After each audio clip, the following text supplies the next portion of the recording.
In the real world, we have the unpleasant reality that wanting something doesn't make it so. There is a division between how we feel things ought to be and how they really are, and we're impotent to implement all of our desires. This is not so in fantasy. So far as I can see, the role of fantasy is to bridge the chasm between our desires and the material world by creating a world in which our feelings manifest materially.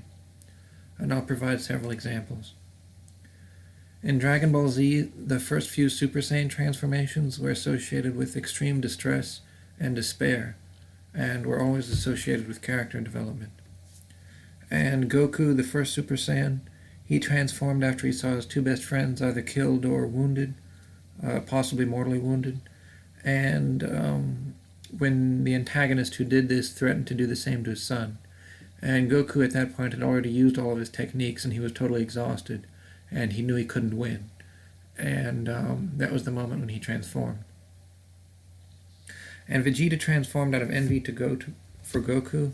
He trained so hard to catch up to Goku for several years that he seriously injured himself several times, and then finally he nearly died.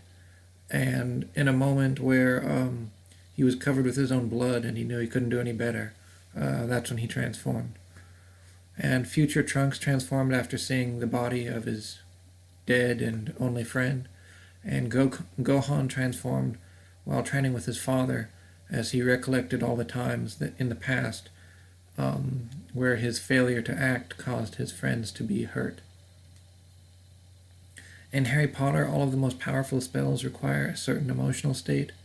The unforgivable curses require hatred. The Patronus charm requires a recollection of a profoundly happy memory. The spell Harry's mother used to protect him was caused by self-sacrificial love. The Room of Requirement opens only in true need, and likewise the Mirror of Erised showed only the person's most fundamental desire, what he wanted most. In Bleach, I'm not going to go into the particulars, but there's a general trend that the powers of the characters are always related in some way to their personality, and badass personalities are always associated with badass powers. And Avatar: The Last Airbender, which is actually, I think, my favorite fantasy show, Mastery of Bending was always associated with Mastery of Inner States of Being, and the different elements were associated with different virtues. Earth for steadfastness and directness, water for compassion and adaptability, air for freedom and also for adaptability, and fire for power and energy. And mastery of the Avatar state also required a spiritual journey. And although the main characters in the show were children or teenagers, there were a lot of badass old bending masters who not only taught them how to fight better, but also gave them spiritual advice.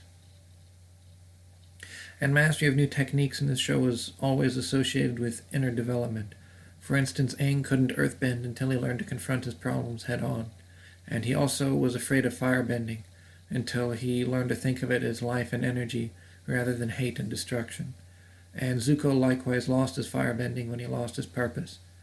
And Iroh learned to redirect lightning by studying waterbending philosophy, and Toph created metal bending when she was trapped in a small cage and she was under an intense feeling of psychological pressure because she was they put her in the cage to bring her back to her home where she had run away from, and her parents tried to make her act like a person who she wasn't, so she always felt pressured under that situation.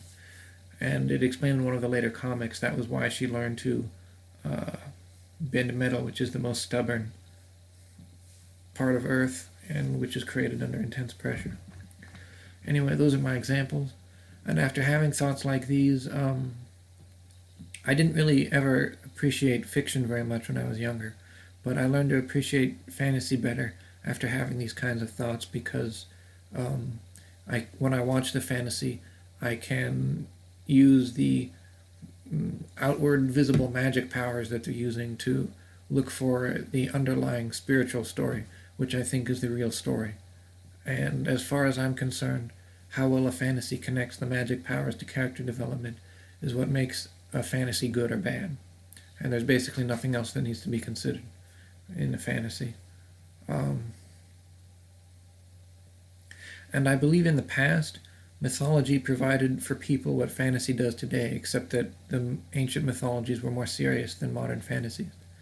Mythologies are basically stories about what happened in the material world that are connected in some way to a higher purpose.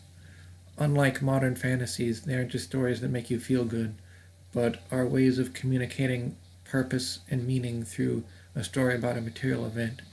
And for example, I think the main point of Genesis is not its scientific claims, but the fact that the world was made for a purpose by a loving God, and that everything in the world was made for a purpose and exists for a reason, including man, except that man has fallen far short of his purpose, and we are very rarely, if ever, what we ought to be.